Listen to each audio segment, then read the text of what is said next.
Yeah, I'm sick of this positive stuff, huh? What's going on? What do you think, Class? Isn't this ridiculous? Every day we're just. Oh, hi, how's it going? I'm just kidding with you. Morning, guys. I was just joking. I wanted to remind you that to smile, laughter is good chi. And I thought that would be funny, but I don't know if it came across funny or not. But day 30, guys, girls, men, women, children, animals, energy levels, ghosts. Here we are. Be positive, day 30. You made it. What does that mean? We're on day 30. What do we do with it now? Do we take it and put it on a shelf and move on to something else? I think I'm pretty excited about this. I think that when this first started out, I wasn't sure I was going to make it. Every day getting online and doing talking. I know I talk a lot. My poor cats, I locked them in the house this morning. They're rambunctious little kitties. Anyway, day 30, you guys made it. Be positive. What have you learned? We talked about looking back yesterday. I think we should reflect every day. And during our gratitude statement, enjoy the wonderful things that you've accomplished and the people that you may have helped along the way. You've helped me. Put that in your box of accomplishments. I helped Mr. Adkins, that crazy guy. And I say crazy all the time, but I want you to know that I have a fondness for people who are a little bit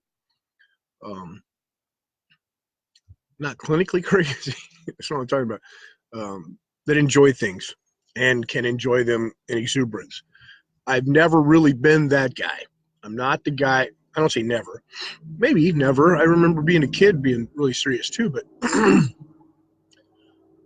my wife has a great laugh, and she can sit and watch a movie or play a game and just like a child let loose and laugh and have a great time. And when she does that, it makes me feel wonderful too. I love to see her happy. I love to see her smile, and that laughter is infectious. So I have a great fondness for people who are a little crazy. That's my term, crazy. People that can let loose and go, not so serious. I find at times my physiology and my mindset, how's it going, guys? Disallow me the opportunities to fully enjoy to 100% whatever activity is going on. When I say fully enjoy, I mean let loose and laugh. Just have it, I crack myself up, but let loose and laugh, or be excited or scared. I don't know, scared, or worried. You watch a movie, you get worried or something, or you read a book and lose yourself in the character. I've just never been that guy. But I have a fondness for you people that do that, and it kind of goes with what I want to talk about today, day 30. What does it mean? And we can question, do the why thing, and I like to be called the why guy. Oh, by the way, I found out where that came from the other day. I like to question almost everything. Some things I allow just to be what they are, but for the most part, I want to understand things. So that's my coach getting on to me about not turning in my report. Hi, Ben. How you doing? Maybe he's watching. So when you question things, what does this mean? It can be very positive. It can be, trying at times. But so you do things like, let's use my example here. I'm very serious. I'm very focused and dedicated. I get myself into it. I have an intense, sharp focus when I need to do things and when I figure they're important. So when I put the scowl on my face and I move forward through things and I quote unquote don't enjoy them as much, is that really a truth? Well, in my case, no. But I can ask you this. Does your physiology, the way you sit, hold your face, are your shoulders slumped? So sit, stand, your physiology, does it affect or determine how you feel at the moment? Or do you think it's vice versa? Say you feel tired or miserable or angry or mad and depressed, and you slump your shoulders and you let your head hang down, you frown. Is it because you're feeling those things, or are you feeling them because of your physiology? I'm here to tell you it's more than likely the physiology that's making you feel that way. Now, you can get depressed about things that are taking place. Not depressed. I'm done with that word. You can get, you can get sad, or, gosh, depression is going to be hard to give up, isn't it? You can feel down about anything. And you can allow that to affect you, and then your body takes on the posture that you believe you're supposed to be in when you're feeling that way. If you stand up straight while you're feeling that way, and they have fun things to do, like the superhero pose. You stand with your legs out, you put your hands on your hip, and you face whatever it is. It changes your physiology, and it changes your mind, and it changes how you feel about something. So whatever's taking place doesn't have an effect on you until you give it meaning. So what does that mean? So something happens, it takes place, and you go immediately to autopilot, or you get to choose. Remember yesterday we talked about going back on autopilot. And since today's day 30, I want to ask you, what now? What does it mean? Day 30, what does it mean? Unless you give it meaning, it's day 30. Is it the completion of something special? Is it just another day? It's Tuesday. Is it the beginning of something awesome? Is it the reaching of a goal? What does it mean? So share with me, what does it mean? Just that one thing. I've got a lot of what does it mean for you today. When you run on autopilot, you're running your paradigm. We've talked about this. And right now, we've reset our paradigm to be positive. We've spent 30 days flexing our muscle. By the way, I'd flex my muscle for you in my tank top, but it's 63 degrees out here today. I was sitting here a little bit chilly, so my wife says, hey, you look buff sometimes. I don't know why I don't other times, but if I look buff to her, I'm going to wear my tank top so she can see it. Anyway, so we're flexing our muscles. We spent 30 days flexing our positive muscle. And the more you flex the muscle, what happens? The more it grows. So being positive, it has grown for you guys, I hope. I hope that's what you've experienced. So I'm really proud of you. And I love the fact that our community is growing. Good morning, Amy. Good morning, Mr. Huntley, always. Mr. Hall's on here. See you tonight, Mr. Hall.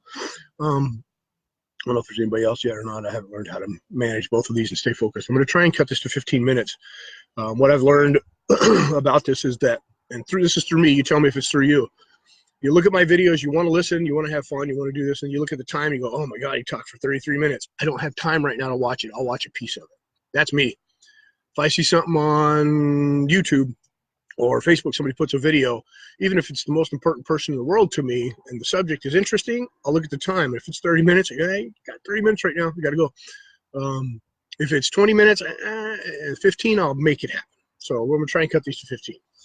So today, day 30 being positive, end of our challenge, we're going to start a new challenge. I did not look at the calendar, so I may be 16 minutes here because I'm going to take a minute and look at the calendar. We have 31 days. Our new challenges are going to be 26 days. My book is 26 moves. My new system for martial arts is 26 moves, self-defense systems. My analogies on fighting, self-defense, artistic expression in the martial arts is all based around 26, the letters of the alphabet, right? 26 letters of the alphabet. Let me share with you my analogy real quick and you'll understand why I want to do that. Let me get the date real quick. I'm thinking the 4th. I sing Saturday, the 3rd. We can start. I'll let you know if it's going to be the 4th or the 5th. Okay. So my analogy is this. There are 26 letters in the English language alphabet, okay? My alphabet, the alphabet that I learned. With those 26 letters, I can make all the words, all of them. And with those words, I can make sentences. With those sentences, I can communicate. Same thing's true with self-defense, and I'll explain that in my self-defense site. But it's a great analogy because all life is basically a conversation. It really is. Whether we are speaking to others verbally or non-verbally, whether we are speaking to ourselves, not verbally or non-verbally, whether the world around us is constantly speaking, continually speaking to us, whether we listen or not is up to us. The world itself has a conversation with itself, right? So all life is a conversation. Conversation is made up of words. Words really don't mean anything until you give them meaning. So what does this mean? Did you follow me? I hope so, because this philosophy is huge in my life. When I uncovered this philosophy and this idea, this analogy, and ran with it, it changed everything. And it's still changing. It's still growing and evolving every day. What does this mean? The letters of the alphabet, the conversation analogy. It's my mind, okay? I'm sharing it with you. It's now yours too. When you wake up, your physiology has an effect on the way you're going to feel. Anything that takes place throughout the day only has significance when you give it significance. Only has the meaning that you allow it to have or that you give it. Now, can you be delusional and make it something crazy? Yes, you can. Why? This is your world, your life, your consciousness. Have at it. If you're going to be delusional, you might as well be happy, right? So, but realistically, think about it. Something happens, you go to work, and bless your heart, you do your best to help out at work if you got a job working for somebody else, and those people just don't freaking get it. They don't understand, and they don't get it, and you're trying your best to help them understand, and walking through that door, you're going to have to deal with people who just don't get it. And you know what's going to happen. Why? They haven't changed. They haven't learned. They haven't focused. When you walk in, do you do this? Oh, here we go. When you get in your car to go, do you do this? If you are, guess what kind of day you're going to have? Guess what kind of, the door becomes an anchor, their face becomes an anchor, and everything that you've associated to it, the days, the months, the years before, comes right back to the surface. Why? Because you gave it that meaning. That meaning sticks with you. It is what you make it. Can you change it? If it's been drilled in for years and years, it's going to be a little bit of a challenge, but you just finished 30 days of a challenge, right? So you're up for it. I'm afraid 15 minutes isn't going to work, but who cares? Here we go. What meaning do you give it? So now let's take the same scenario. You're getting up, you're getting ready for work, and and I don't want to call a person or people an idiot. That's not what I want to do, but there are people out there that just try your patience and just don't get it through their head, even, no matter how many times you try to help them at work. Okay? So you get there, or before you leave, you make this assumption, or you make this realization or revolution in your mind. You change your physiology.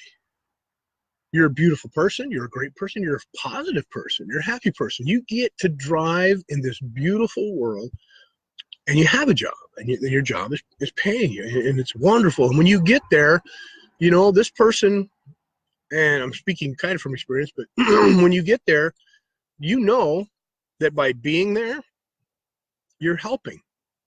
Why? Because if you weren't there, everything would come crashing down. Now, that responsibility could mean something else to you. You take that responsibility on, and all of a sudden you feel the weight of the world on your shoulders because you have that responsibility. No, you don't have that responsibility. You have that honor. You have that wonderful responsibility. Yeah, I changed. Responsibility to me means something totally different in my paradigm than weighted shoulders. It really does. Responsibility means to me that I'm the one that can do it. If I've taken on the responsibility, I've got the ability to make it happen and take care of it. I'm glad, I'm good with that, because somebody else may need me to do that with them, for them, or around them. Or it's my responsibility. So you change what it means. What does this mean to you? Your physiology is where you start. Here we go. That is a terrible way to start something. Terrible. But we all do it. I do it too. That heavy sigh you get when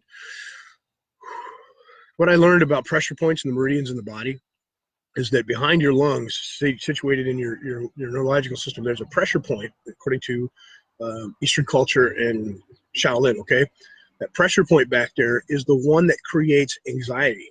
When you push it, the anxiety feeling. Okay, what people define as anxiety, because to me, anxiety is only it only means what you let it mean, right? So the feeling, and when you take a deep breath, it's your body's way of trying to push that button and reset it.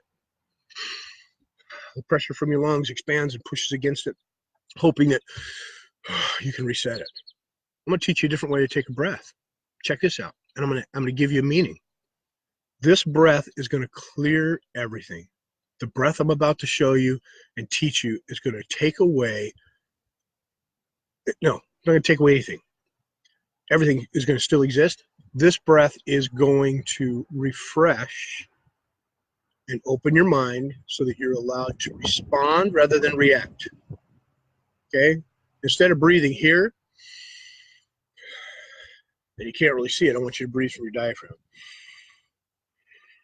Your diaphragm is the flat muscle that separates the abdominal cavity from the chest cavity, right? And its function is to help pull down on the lungs. So when you breathe, you bring your stomach out and let it out. So I want you to take a deep breath with your stomach. So ready?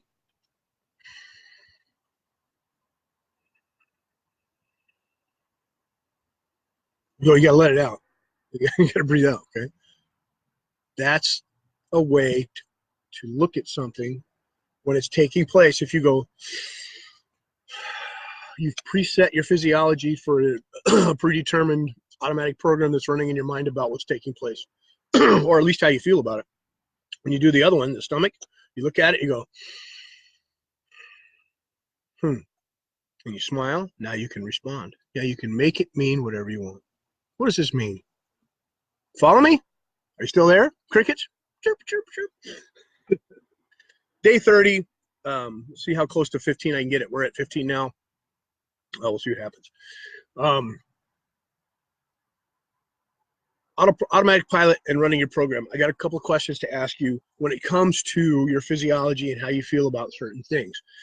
Do you, for example, already have automatic pilot meanings for the following things? Okay, do you already have a meaning associated with the following things? Colors. Think about it for a minute. You don't have to think too hard. What does red represent? Okay, what does blue represent? If you said red is hot, or red means stop, or red means you already had an automatic meaning for it, right? If you said blue means cold, or blue means calm, or blue means beautiful sky, you already had a meaning associated to it. What does green mean to you? Does green mean spring? Does green mean go? Right? These are all wonderful things, right? They have automatic meanings set in for these colors. Does that happen elsewhere? Well, let's think about it. Do you have certain meanings or feelings associated with sounds? What does a lot of traffic make you think of or feel like? What does a gunshot make you feel like or think?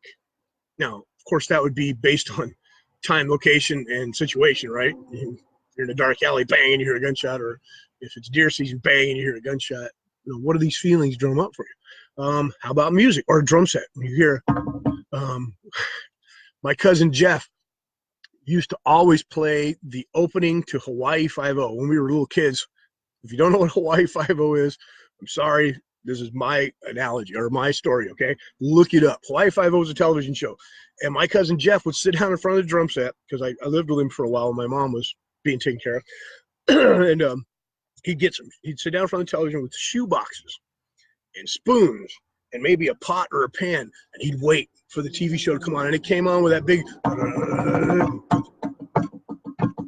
and he would drum the whole beginning of this show with these spoons and shoe boxes. So whenever I hear that song or those drums, I think of my cousin Jeff and the fun we used to have sitting around drawing pictures and watching.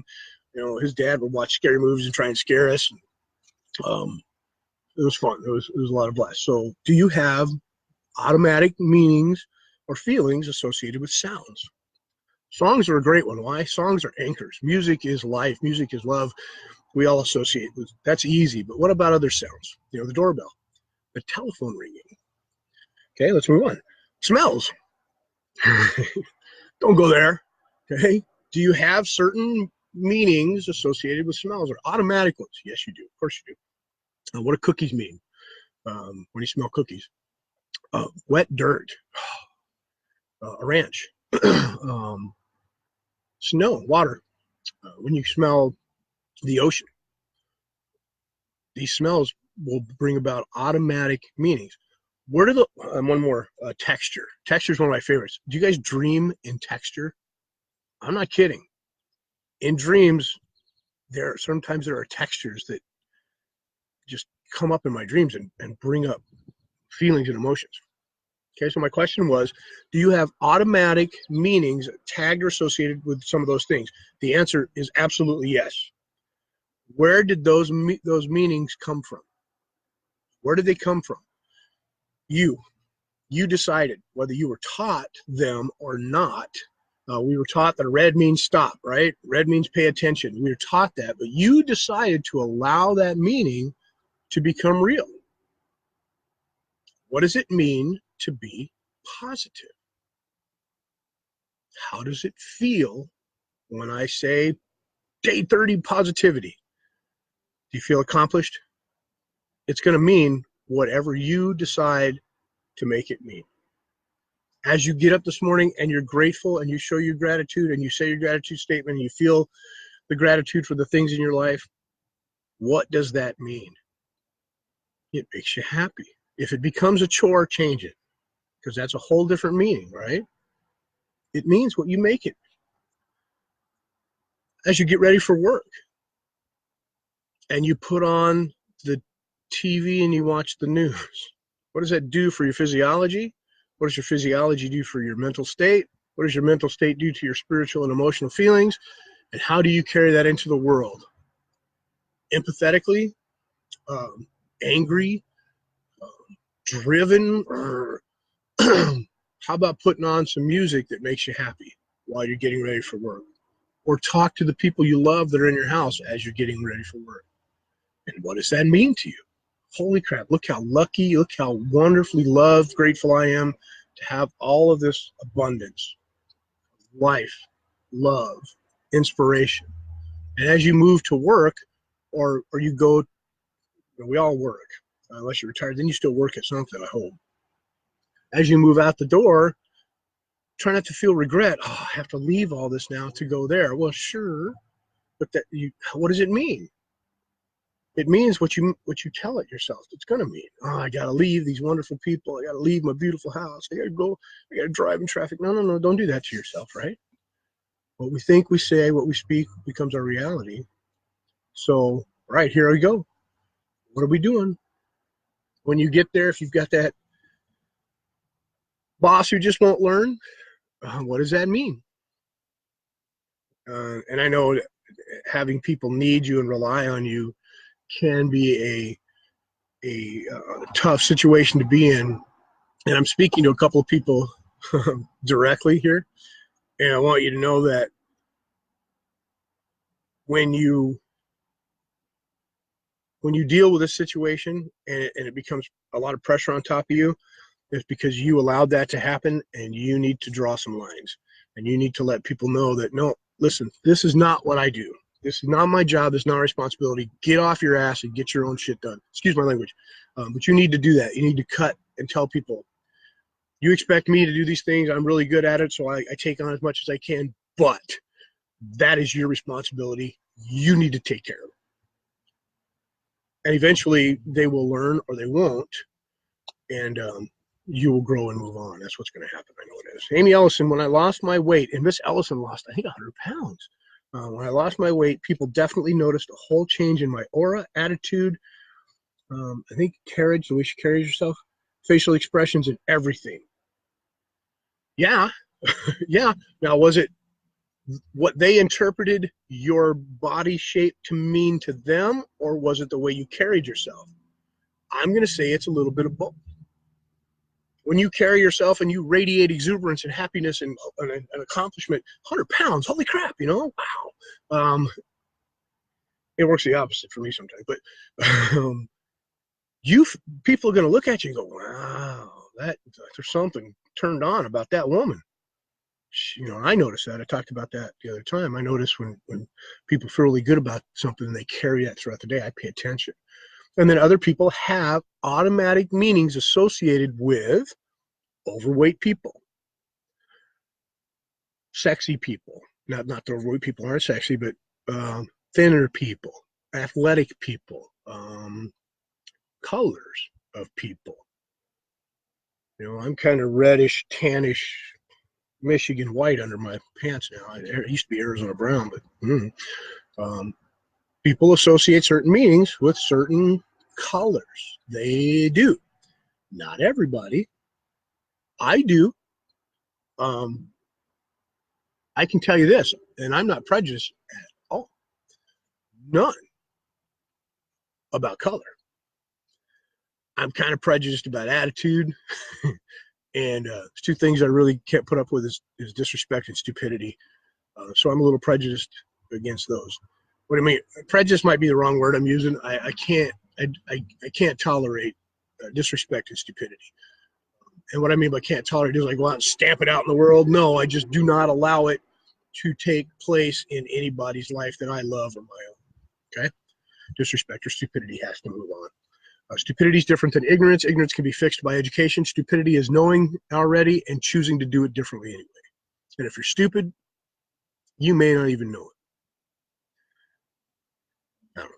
Anyway, what? So you know what that means to me. So what does it mean? Awesome. Thank you, Miss Ellison. If you have automatic programs in these colors, can you change them? Absolutely, you can change them. Will it take time? Yes. How long would it take you to reframe the whole sign colors you learned when you were in school learning to drive? Red means stop, yellow means caution, or pay attention, right? A solid yellow line means this, dotted yellow line means this, white lines mean this. Red flashing lights in the rearview mirror mean, right? We have these associations and these meanings. What does it mean? You did it, you gave it to them. So the big question today, as we move to 26 minutes, is what does today mean to you? Day 30, be positive, we made it. What does that mean? Let me know. I'm very curious. Real quick, and I'll give you this, and I want to ask, what do you want to do next? I think what's going to happen is today's Tuesday. Rather than just leave you hanging and not come back on, I'm going to come back on tomorrow and ask the question again, what do you want to do? And I'll give you a list of a couple things that we can do. Not all of them. I don't want to give everything away. And maybe one or two choices. And then maybe Thursday, we'll set it up. We'll take Friday, Saturday, Sunday off, okay? And then we'll start back on Monday, I think. And we'll do 26 days. And I've got a really cool frame structure for the 26 days. It's going to be trial and error when I start doing it. We start doing it together. Of course, we'll make some changes, but we'll see if it works. I think that's it today. Run your program, play some good music, and what does it mean? Reframe. Thanks for hanging out, guys. Thanks for allowing me to do this. I would still like your help. I would still like to be able to share this with a lot of people. And I mean 1,000, 2,000. My goal is to get 1,000 subscribers by the end of August. Right now I'm at 44. I know I can do it. So I'd like your help, of course. And I thank you, Mr. Holly. You're like salt on cantaloupe too. I love your humor, buddy. You're just as twisted as I am. I would like your help getting some YouTube subscribers. If you can help me do so. If not, don't worry about it. And if I've helped you at all, send me some feedback so I can use that not only in my gratitude statements but in my future programs. And let's get moving. Happy 30th day, people. You are freaking incredible. Thank you so much, and I'll talk to you in the morning. What does that mean? You know what that means, Sayash? He's waiting for the rest of my breakfast. I haven't finished eating it yet. All right. Have a great day. Sarah, you awake? Love you. Peace.